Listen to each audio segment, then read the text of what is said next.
Hello everybody, welcome to the configuration and technical video for Hard Reset Redux. I'm going to get my notes open and the folder, the install folder. Just start going over this. In this video we'll be setting up Hard Reset Redux. General and advanced settings were needed. This will hopefully put the game in the best playable state it can be. There will not be a modding video as there's no mods. After this video, we'll be starting the gameplay. So I just wanted to go over the options the game has. The first category you'll see in the game is Game and HUD. And in this category you can pick your language, enable checkpoints. Basically, you have the ability to quick save and quick load in this game, as well as being able to open the menu at any time and make a hard save. This will just make checkpoints for you automatically. There's no reason to not use it, so I'd recommend it. Enable hints. No reason really not to enable this either, unless you want things to be more difficult. This game has a weird thing called melee weapon steering. In the Redux version, they added a kind of like a lightsaber katana sword that you'll see during the playthrough. They added that in, so that's what they're referring to. And yeah, there's a sword weapon you eventually get in the game. I've never found it that useful because trying to kill stuff with it just makes you take a lot of damage. The game was not really designed with this weapon in mind, or for you to get that close to enemies, as they put it in the game later with the DLC and the Redux stuff. I keep this on the basic setting. You'll have to experiment with these settings to determine which you like best. So I'd recommend just to experiment with it. But you'll have to wait until you get the sword to do so. The next section in there is called Weapon Inertia, and this determines how much the weapon you're using sways with your character's movement. 0 will make it not move at all, while 10 will move somewhat, and it's the default. So I'd suggest just leaving it on 10, unless you have motion sickness or something like that. Disable blur effect. It's a blur effect on the weapon you're using. I enable this as I don't want any blur. If you leave it unchecked, you'll get the blur, and what it's actually referencing is they added a dash sprint. There was already sprinting in the regular version, but they added this like new dash that you can do. And when you dash, this is when the blur happens or not on your weapon. You won't see it when you're just running or when you're walking normally, but when you initiate your run button, your dude always does a dash first, and if you press it, like keep pressing the run button, he'll do dashes, and if you hold it, then he'll just run. But on the first like animation of the dash ability is when you see this blur, and I don't want to see anything blurred. It's like a motion blur on the weapon, basically. So if you don't want any blur, just make sure you check the box. That will be the last option for the game and HUD, and then the next category will be video. Here's where you first will adjust vertical field of view. Field of view is either a vertical or a horizontal, and this game uses vertical. So you'll want to make sure this is on 60, which it should be by the default. And in the description of this video, I'm going to put a FOV Firewatch explanation, the game Firewatch. I'm going to put an explanation in there about the difference between vertical and horizontal and why you want to put it on this number versus this number. And yeah, you'll see me link to this video a lot in other games, unless I make some other independent FOV explanation video. But I'll put that in the description if you want to learn more about that. But since this game does use a vertical FOV, 60 is where you want to start. Then you'll have gamma. I set this to 1.00 or just 1. Adjust to your liking. There's a little image in there that says adjust until the leftmost image is barely visible.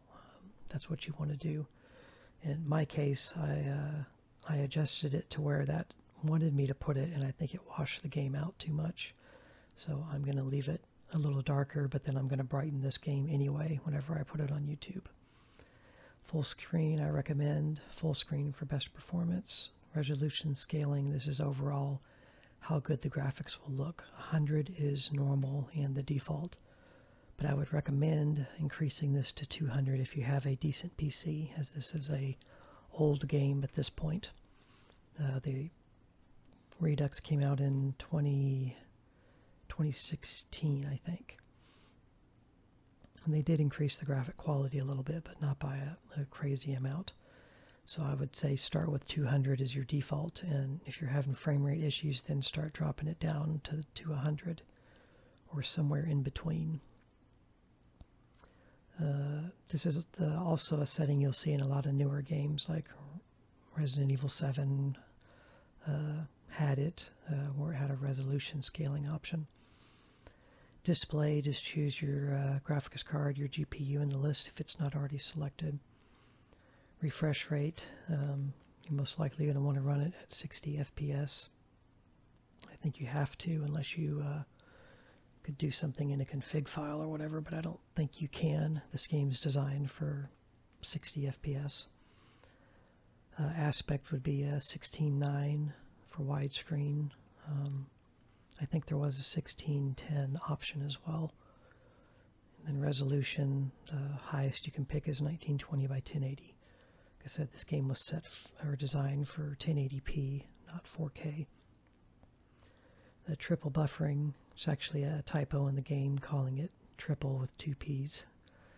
Generally only useful when running games in OpenGL, which this game is not. It uses DirectX 11. I would still go ahead and enable it, as it has the ability to help your FPS and won't hurt it. But generally, if you play a game that runs OpenGL, make sure you enable triple buffering. Vertical synchronization, enable this to prevent screen tearing and to keep your GPU from pushing out more frames than you need. Anti-aliasing, the only option you have is FXAA. It's not the greatest anti-aliasing method. It does help aliasing, but in the graphics department, but it also tends to make text in-game on screen look blurry. Since FXAA is the only choice, use it. Otherwise, use Reshade to inject something like SMAA, which is what I'll be doing. Overall graphics quality, I recommend setting this to Ultra. If your PC and GPU is decent, it will auto-assign the highest settings for the remaining graphical options. So if you pick Ultra, you'll see a bunch of settings below that grayed out, but they're automatically being set to the Ultra level. So I would recommend setting it to Ultra and dropping things if you need to. So this is what putting it on Ultra will do. It'll put textures on Ultra, anastrophic filtering 16x, shadows high, post-processing high, SSAO enable. Particles will be Ultra, physics Ultra, debris Ultra, and then that's pretty much it for the graphical stuff.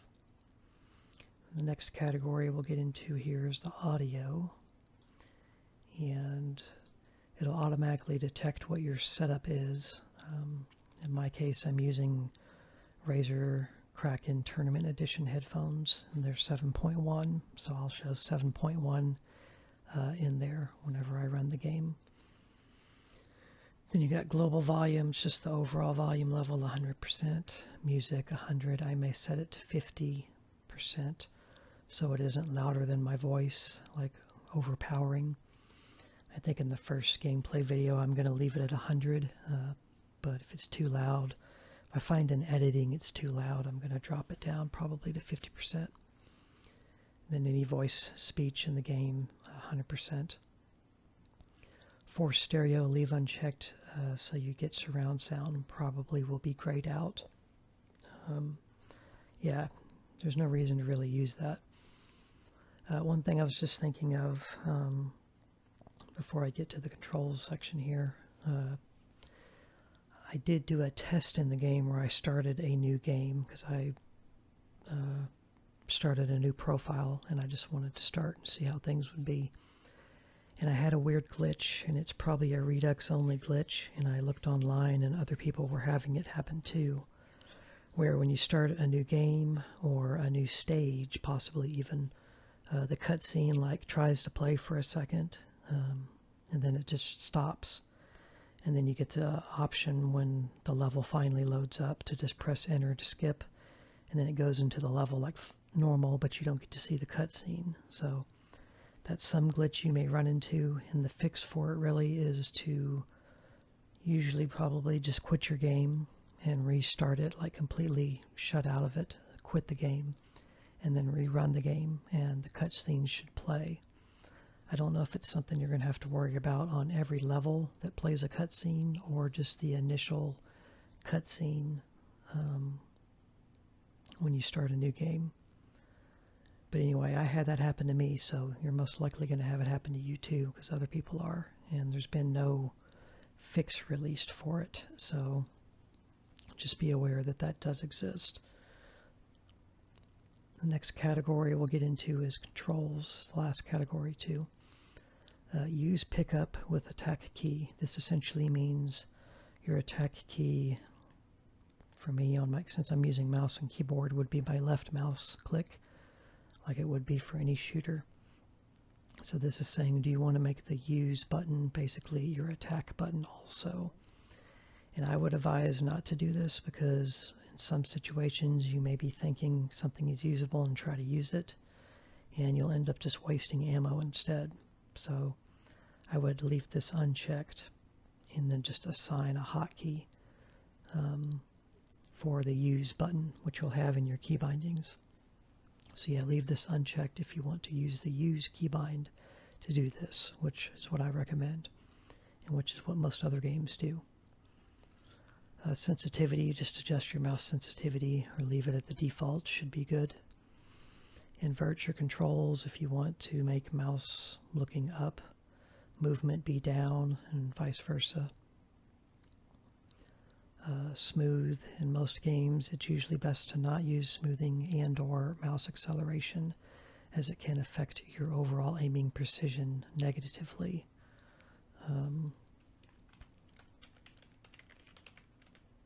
Yeah, I would say not to use it. I didn't need to, and you shouldn't either. It's fine without it. Layout, just adjust your keybinds the way you want them to be. You'll have an aim assist option, whether you want help with aiming if you're using a gamepad, which you'll probably need, and hence the reason why I don't play shooters with a gamepad. And then you have horizontal sensitivity, left and right movement. 1.0 is the default. Same for vertical, for up and down. Just inverting the controls. And then whether you want vibration on or off. And that pretty much covers everything in the controls for the game. So in the next video, we'll finish this video by going into the game, and I'll run down these settings again we just covered with you visually. And then I'm just going to do a quick edit cut here in this video, and then we'll see you in that part of the video. Thanks for watching. Bye. Hello everybody, welcome to the in-game configuration video for Hard Reset. I just wanted to go through the menu and stuff with you. So you'll have a new game option, resume obviously if you've been playing, load, you can make separate profiles. I'm just using my Steam profile. You'll have an options and an extra. In the extras, you get stuff like an art book. You can watch the cutscenes again, see the credits. I suggest checking out the art book. It's pretty cool. So we'll just go straight into the options, and here's the categories like we already went through in the first part of this video. So we're going to start at the game and HUD. So then just select your language. There's these options. Enable checkpoints. Basically, there's no reason really not to do it. That way you can have your saves that you make yourself, and then the game will be making saves. Hints, if you want it to be harder, leave it off unchecked. The melee weapon steering, this was the thing I was telling you you just need to experiment with. If you hover over there, it kind of gives you the in-game description. It's kind of a thing where you just need to try all three options and then pick what you like the best.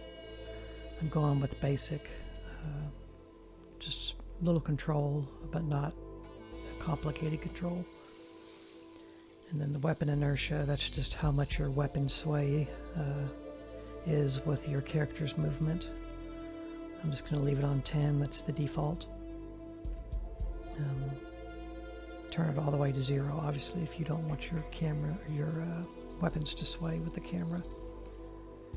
And disable blur effect, I'm not 100% sure on what this applies to. It's to the weapon somehow. I generally don't like blur of any kind, so I'm going to check it so that it does disable the blur. And then that's it for that category. Next one's the video settings. So your field of view, 60, like I said, is what you should keep this on. You can increase it somewhat, but that's the standard setting that you want to use, which happens to be the default, because this is a vertical FOV. And then the gamma, you basically just want to adjust it like it says until the leftmost image is not visible anymore. So I've actually got mine set a little, not really high enough. Might go with 150. You want to barely be able to see this one and not see this one at all, basically. Full screen, resolution scale, I think this is defaulted on 100. If you've played Resident Evil 7 and stuff like that, they have resolution scalers in those games. It's a reasonably old game at this point, 2016. So if you've got anywhere near a decent computer, then jack this up all the way to 200. You might as well. And then it should automatically pick what your graphics card is. If you have two running though, you'll have to select the one that you want to use. And here's where you pick your refresh rate. 60 for me because I have a 60 hertz screen and I'm going for 60 FPS or 60 frames per second. Widescreen 16:9 ratio. You can go to 16:10 if you want. Resolution 1920 1080 for me, and for anybody because that's as high as it'll go in the game. Triple buffering. They spelled triple wrong. I just think that's kind of funny. Vertical sync. If you want to avoid screen tearing and avoid your GPU pushing out frames that it don't need to, I would check it. Anti-aliasing, your only option is none or FXAA. FXAA is not the best that there is, but it's your only choice unless you want to select none and then use something like Reshade that you can inject SMAA into. That would be better. I'm using Reshade with this game, but I'm gonna probably go ahead and just leave this on anyway. And then overall graphics quality, if you set it to ultra, then it will maximize everything that's in gray below automatically for you, which is what you want to try to do to get the best graphics. Maximize everything, all settings. If you have a decent computer, it'll be able to handle it. I did want to say too, I think I said in the first part of the video, I'll link in the description of this config and technical video, my video that I took from my Firewatch playthrough, where I discussed further about field of view and the differences between horizontal and vertical. And I'll link that into the description. So that covers all the video options. Let me make sure I did make my changes. Yeah. Okay. Next one's audio. So it's detecting my 7.1 sound because I'm using my Razer Kraken headset that's a 7.1 surround. You got your global overall volume level, your music, your voice in the game, and then an option if you want to force stereo, which, yeah, I don't know why you would want to do that. So just maximize everything. There's nothing to select here. It's automatically going to detect it. I may bump the music down 50% for recording purposes so that you can hear my voice, and I don't have to lower anything else. So I may consider doing that. That's the sound. And your last setting is controls. So use pickup with action key. Action key being, let's get the key bindings here. Primary attack. Use, yeah. So that's what that key is referencing, is your left mouse button, if you're using mouse and keyboard. That if you want to interact or pick up certain things, to use your attack key, or if you uncheck it, then you will be using your use key, however you have that key bound. I'm going to use a separate key for that action instead of my firing weapon button. A lot of times you can end up wasting ammo because you shoot when you're trying to pick up something that you can't pick up or something. So I just recommend leaving this unchecked. Mouse sensitivity, whether you want to invert your look up and look down controls. Smoothing of your mouse control. Generally you don't want to do that in any game because it'll add a false type of mouse acceleration. You can do things like that. It depends though. If you're playing and you feel like you don't have good control and then there is an option for mouse smoothing or something, then go ahead and try it. But if it feels okay without it, there's no reason to enable it. So I'm going to leave that off. And then you'll have your gamepad settings here that you can adjust if you're using a gamepad.